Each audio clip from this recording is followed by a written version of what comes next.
नमस्कार दोस्तों, आप लोगों का स्वागत है फिर मेरे एक और अच्छे विचार के साथ। देखो, बीमारी तो किसी भी प्रकार की हो सकती है, छोटी हो या बड़ी बीमारी बीमारी होती है। और दुख चाहे छोटा हो या बड़ा, दुख दुख होता है। ठीक इसी तरह से एक छोटे से दुख के बारे में आज मैं आपको बताने जा रहा हूँ। हर घर के अंदर एक समस्या है कि दांतों के अंदर खून निकलता है, मुंह से बदबू आती है। दांतों की और मसूड़ों की समस्याएं होती है, जैसे कि मसूड़े से खून आना, मुंह से बदबू आना। आमतौर पर मसूड़ों की सूजन जिंजवाइटिस या पायरिया जैसी समस्याओं के कारण होती है। हालांकि घरेलू उपचार संक्रमण को पूरी तरह से ठीक नहीं कर सकते हैं, लेकिन इनसे संक्रमण को कम करने और लक्षणों को नियंत्रित करने में मदद मिल सकती है। और अगर स्थिति गंभीर ना हो तो डॉक्टर से परामर्श करना जरूरी है। अब ये दांतों की समस्याएं, मुंह के अंदर बदबू आना, सड़न आना, दांतों से खून आ जाना, सब पायरिया पायरिया पायरिया करते हैं। और अक्सर लोग, घर के परिवार के सभी सदस्य डॉक्टर की ओर भागते हैं। तो डॉक्टरों के पास जाने से पहले एक मेरी एक सलाह को आप मानना अच्छा, और कोशिश करना कि जो मैं बताने जा रहा हूँ वो अगर आपको अच्छा लगे तो मुझे ज़रूर बताना। क्या होता है कि आपको अगर समस्या है दांत की, इस तरह की बदबू की, या खून आ रहा है दांतों से बात करते समय, ठंडा गर्म पानी भी लगता है जिंजवाइटिस में, और ये समस्या अगर आपको हो रही है और आप डॉक्टर के पास जा रहे हो, तो उसमें समस्या क्या है कि आप अगर डॉक्टर के पास जाओगे या कोई आपको डॉक्टर के पास जाने की सलाह दे रहा है तो आपको थोड़ा सा सावधान होना है। रीज़न, डॉक्टर्स क्या करते हैं कि जो मसूड़े होते हैं उन मसूड़ों के बीच में अपने अपरेटस को, अपनी मशीनरीज को, अपने टूल्स को घुसाते हैं और मसूड़ों के अंदर से जमे हुए बैक्टीरियाज की पनपने वाली जगह को निकालने की कोशिश करते हैं। कहने का मतलब है कि वो मसूड़ों के अंदर अपने मशीन्स को या टूल्स को घुसाकर उसमें से खाया हुआ अपच अपच या जमा हुआ मैल या जमा हुआ भोजन निकालते हैं। और जो मसूड़े ढीले हैं उसको वो साफ करने की कोशिश करते हैं, क्योंकि जब मसूड़ों के बीच से जगह कम हो जाती है, कबाड़ निकल जाता है, खाया हुआ जमा हुआ पदार्थ मसूड़ों के बीच से निकल जाता है, तो मसूड़े टाइट हो जाते हैं।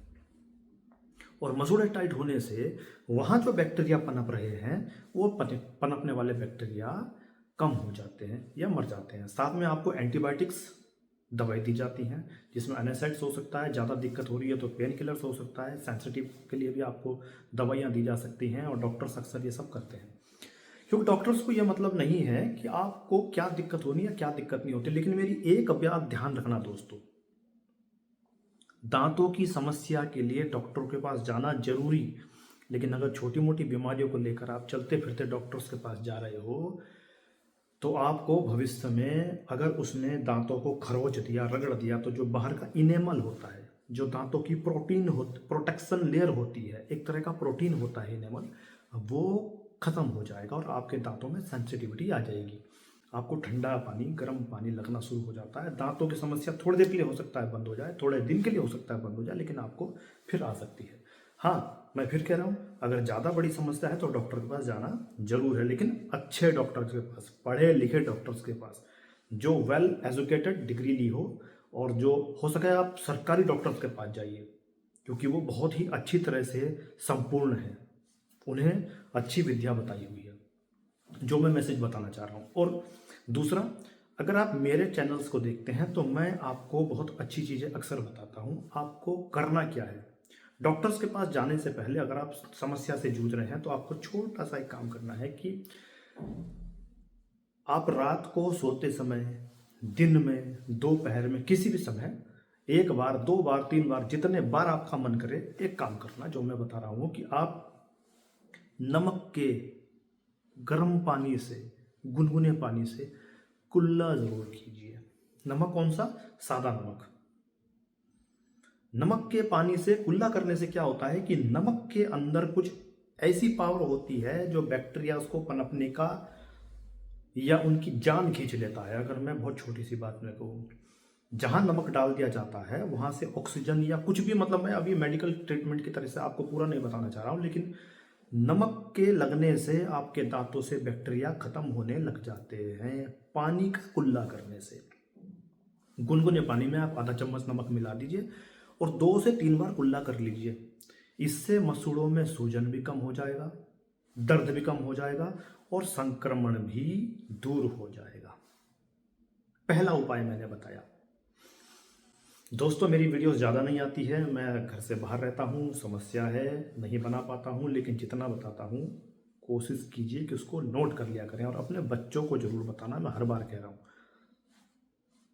दूसरा उपाय क्या कर सकते हैं, आपको दांतों की समस्या हो रही है ना, तो नीम, हालांकि मैं देख रहा हूँ कि हमारे क्षेत्र से नीम गायब हो रहा है, नीम के पेड़ गायब हो रहे हैं, नीम व्यक्ति लगा नहीं रहे हैं, नीम की जगह और पेड़ लगा रहे हैं, पर्यावरण को नुकसान हो रहा है। नीम का बहुत बड़ा फायदा है दोस्तों कि ऑक्सीजन की भरमार करता है, ये ऑक्सीजन को बहुत सप्लाई करता है। लेकिन हम बात कर रहे हैं सिर्फ दांतों से संबंधित बीमारियों की, तो आपको क्या करना है कि नीम की पत्तियों को उबाल के उसके पानी से कुल्ला करना है, क्योंकि नीम के अंदर एंटीबैक्टीरियल गुण होते हैं जो संक्रमण को रोकने में मदद करते हैं। तो जहां आपको संक्रमण है, शरीर के किसी भी भाग में संक्रमण है, आप नीम का उपयोग कर सकते हो। लेकिन हम अभी बता रहे हैं आपके सिर्फ मुंह के दांतों की दिक्कत के बारे में। आपको दांत से खून आ रहा है, आपको दांत में ठंडा गर्म लग रहा है, आपका मुंह से बदबू आ रही है, और इसके कारण भी एक विशेष कारण है जो मैं अभी आपको थोड़ी देर में बताऊंगा, वीडियो के खत्म होने से पहले पहले मैं बताऊंगा। तीसरा आपको क्या करना है दोस्तों कि आप ये 2 उपाय कर रहे हैं, तीसरा उपाय आपको करना है कि आपको हल्दी का उपयोग करना है। और बेहतर होगा अगर हल्दी आपके घर की है तो आपको हल्दी को लेना है, पिसा हुआ पाउडर लेना है और अपने मसूड़ों पे बड़े हल्के हल्के से उसको मसाज करना है। जो लोग खाली रहते हैं वो दिन में किसी भी समय कर सकते हैं, जो ड्यूटीज करते हैं वो रात को कर सकते हैं, जिनको कभी समय नहीं मिलता वो सोते समय कर सकते हैं। और अक्सर बेहतर फायदा होगा कि अगर रात को सोने से पहले, क्योंकि आप जो खा रहे हो वो पी रहे हो, वो सब करने के बाद अगर आप ये सब चीज़ जो मैं बता रहा हूँ अगर करते हो तो आपको रात भर वो एंटीबैक्टीरियल प्रॉपर्टी को मदद मिलती है कि आपकी दांतों से बैक्टीरिया को खत्म कर सके। कुल मिला के आपको बैक्टीरिया खत्म करना है, चाहे वो आपका बैक्टीरिया जो है जिंजेवाइटिस हो, चाहे आपको सामान्य संक्रमण हो। तो आपको करना है हल्दी का उपयोग। हल्दी के अंदर, क्योंकि हल्दी के अंदर एंटीसेप्टिक गुण होते हैं, एंटीसेप्टिक। एक चुटकी हल्दी में सरसों के तेल को लेना है और मसूड़ों पे बहुत आराम से मालिश करनी है, मसाज करनी है, रगड़ना नहीं है।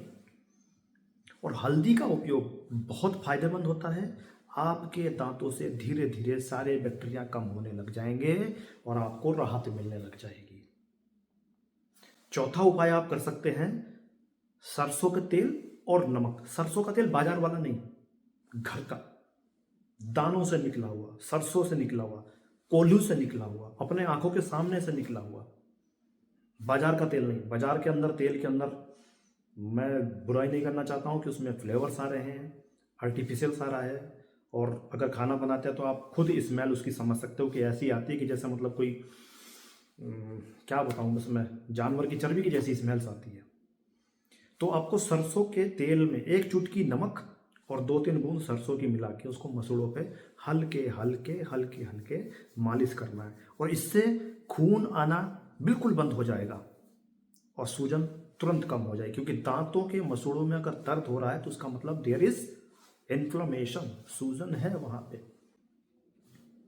ये 4 कारण बताए आपको। 5वां फायदा आप क्या करेंगे, आपको लेना है लौंग का तेल। बाजार में मिल सकता है क्योंकि घर पे तो आसानी से निकाल नहीं पाते। किसी भी अच्छे आयुर्वेदिक की दुकान से आप लौंग का तेल ले लीजिए। उस लौंग के तेल की 1 बूंद को आप मसूड़ों में और दांतों के दर्द में बहुत असरदार होता है, इसे मसूड़ों पे लगाना है और हल्की सी मसाज करनी है। 5वां कारण आपको मैंने बता दिया। अब आपको छठा क्या करना है, मुलायम ब्रश का उपयोग करना है, क्योंकि मसूड़े आपके इन्फेक्टेड हैं, फूल रहे हैं, सूज रहे हैं, हल्का सा दबाव लगता है तो खून निकल जाता है, बैक्टीरिया उसमें पनप रहे हैं। तो आपको मसूड़ों के बीच से गंदगियां निकालनी है। और ये मैं उनके लिए नहीं कह रहा हूँ, ये बात उनके लिए नहीं है जिनको दर्द है, जिनको समस्या है, जिनके खून निकल रहा है, जिनको बदबू आ रही है, वो लोग दूसरों के सामने बात नहीं कर पाते हैं। बच्चे, बूढ़े, जवान, कोई भी इस चीज़ को कर सकता है। अगर बीमारी नहीं है तब भी कर सकता है, क्योंकि सुरक्षा तो करनी है, दांतों की बचाव तो आपको करना है। तो मैंने 5 बताए। छठा, आपको मुलायम ब्रश का उपयोग करना है। जो ब्रश है, मसूड़ों को चोट से बचाना है, मुलायम ब्रश होना चाहिए। और उसके साथ साथ आपको एक काम और करना है, 7वां उपाय बता रहा हूं कि खाने में विटामिन सी को थोड़ा सा बढ़ाना है। जैसे कि आपको फ्रूट लेने हैं, फल लेने हैं, संतरा, आंवला, नींबू, क्योंकि ये विटामिन सी होते हैं और मसूड़ों को स्वस्थ रखने में मदद करता है। और कभी और किसी दिन मैं बताऊंगा कि विटामिन सी क्या क्या करता है, क्यों जरूरी है। ज़्यादा नहीं लेना चाहिए, लेकिन बहुत कम मात्रा में लेना चाहिए। 7 मैंने आपको उपाय बता दिए। इन 7 उपाय से आप देखना आपके दांतों की सारी समस्याएं, सारी प्रॉब्लम्स धीरे धीरे दूर होने लग जाएंगी। ये ध्यान रखना, मैंने आपको जितनी बताई हैं चीज़ें, ये सब हर्बल हैं, आयुर्वेदिक हैं, आप घर पे कर सकते हैं और इनका धीरे धीरे फायदा होगा। अगर ज़्यादा परेशानी है तो इनकी डोज बढ़ा दीजिए, इनको काम करने की क्रिया बढ़ा दीजिए।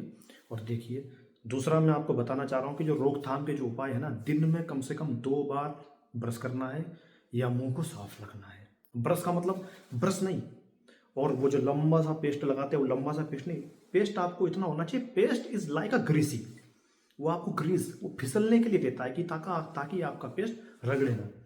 और जितने भी पेस्ट बाजार में आते हैं ना, जो ब्रांडेड पेस्ट हैं, उनसे थोड़ा सा बचने की कोशिश कीजिए। आप ऐसे पेस्ट को लीजिए जो आपके या तो घर में बना हो या आपने किसी अच्छी आयुर्वेदिक पद्धति से बना हुआ लिया हो, क्योंकि बाकी के अंदर केमिकल्स बहुत आते हैं, प्रिजर्वेटिव्स बहुत आते हैं और उसके नुकसान होते हैं, फायदे कम होते हैं।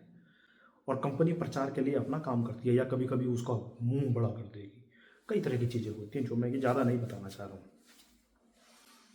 जितने बार आप खाना खाएंगे उतने बार आपको अपने मुंह को साफ करना है, कुल्ला करना है, दतौन करना है, या अपने दांतों के बीच से फंसा हुआ खाना निकालना है।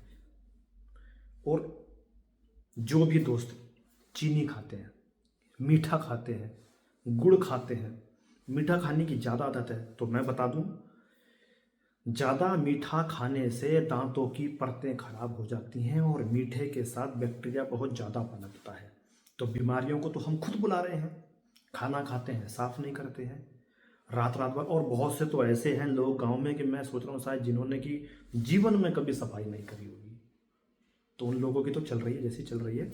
और दूसरा ये, अगर आप तंबाकू खाते हैं, गुटखा खाते हैं, तो सावधान, दांत नहीं, आपकी उम्र भी जा सकती है। तो दांतों को बचाना है तो गुटखा नहीं खाना है और तंबाकू का सेवन नहीं करना है और शराब से बचना है। शराब क्योंकि अल्कोहल होती है और अल्कोहल बैक्टीरिया को फर्मेंटेट करवाता है, प्रॉब्लम करता है, पेट में जाता है, आपकी इम्यूनिटी कम करता है, और आपकी इम्यूनिटी कम, आपके ऊपर बैक्टीरिया इन्फेक्शन आएगा, इन्फेक्टेड होंगे आप, तो आपको बचना है। और अगर इन उपायों के बावजूद भी स्थिति में सुधार नहीं होता है तो डॉक्टर से मिलना अनिवार्य है। घरेलू उपाय संक्रमण को पूरी तरह से खत्म नहीं कर सकते, लेकिन वे इसे नियंत्रित करने में मदद करते हैं। मैं आपको फिर एक इम्पोर्टेंट इन्फॉर्मेशन बता रहा हूँ, और मैंने आज आपको जो ये 7 उपयोग बताए हैं, 7 उपयोग बताए हैं, ये आप घर में कीजिए, अपने बच्चों को करवाइए, सबको करवाइए, आप खुद कीजिए, और देखना आपको मात्र 2 दिन के अंदर ही रिजल्ट मिलने लग जाएगा। और डॉक्टर के पास जाने से बचना है, क्योंकि डॉक्टर्स को मैंने बताया, डॉक्टर्स आपके दांतों के मसूड़ों के बीच में अपनी मशीन से इसको घुसा के उसको खाली करेंगे, उसको साफ करने की कोशिश करेंगे, दांतों को आगे से रगड़ेंगे, दांतों को पीछे से रगड़ेंगे। वो सेंसिटिव डिटेक्ट नहीं करती हैं, मशीनें ऐसी वाइब्रेट होती हैं कि उनसे आपको पता ही नहीं चलता कि आपके दांतों पे खरोच हो रहा है और आप अपने दांत गंवा बैठोगे। मेरी इंपॉर्टेंट इन्फॉर्मेशंस को आप कायदे से समझना, आराम से समझना, और अगर अभी भी कोई प्रश्न आपको हो जो आप मुझसे शेयर करना चाहते हो तो कमेंट्स आपके लिए खाली है, और नीचे एक लाल रंग का बटन है, सब्सक्राइब को नाराज मत करना, क्योंकि मैं आप लोगों के लिए अच्छे अच्छे कंटेंट्स ला रहा हूँ, हेल्थ रिलेटेड कंटेंट्स ला रहा हूँ, और ऐसी चीज़ें आपको बता रहा हूँ जो आपको आसानी से नहीं मिल पाती हैं, क्योंकि जीवन सुरक्षित तभी रहेगा जब आप स्वास्थ्य के प्रति सचेत होंगे, अपने विचारों को विचारवान बनाएंगे, और अगर आप लोगों को इस पूरे डिस्क्रिप्शन के अंदर, पूरे विवरण के अंदर मेरी दी हुई जानकारी में कुछ गलती लगे तो क्षमा कर देना और मुझे अपने विचार जरूर प्रकट करना। लाइक कर देना, जिसको ज़रूरत है उसको शेयर कर देना, और बाकी जिसको इच्छा है करना, जिसको नहीं करनी मत करना। बाकी इन्हीं सब विचारों के साथ मैं आज फ्री हर्बल हेल्थ की तरफ से आपको धन्यवाद देता हूं कि आप इतने समय से हमारे साथ जुड़े हो और आगे भी जुड़ेंगे, और मैं आपके लिए लगातार अब कार्य करने की बहुत कोशिश कर रहा हूं। तो मेरी मेहनत को सराहते हुए ज़रूर मेरा सहयोग कीजिए, मेरा साथ दीजिए। मैं आपका आभारी हूँ। लेकिन अपने स्वास्थ्य के प्रति ज़रूर सचेत रहिए और चैनल को सब्सक्राइब कर लीजिए। ओके, जय हिंद।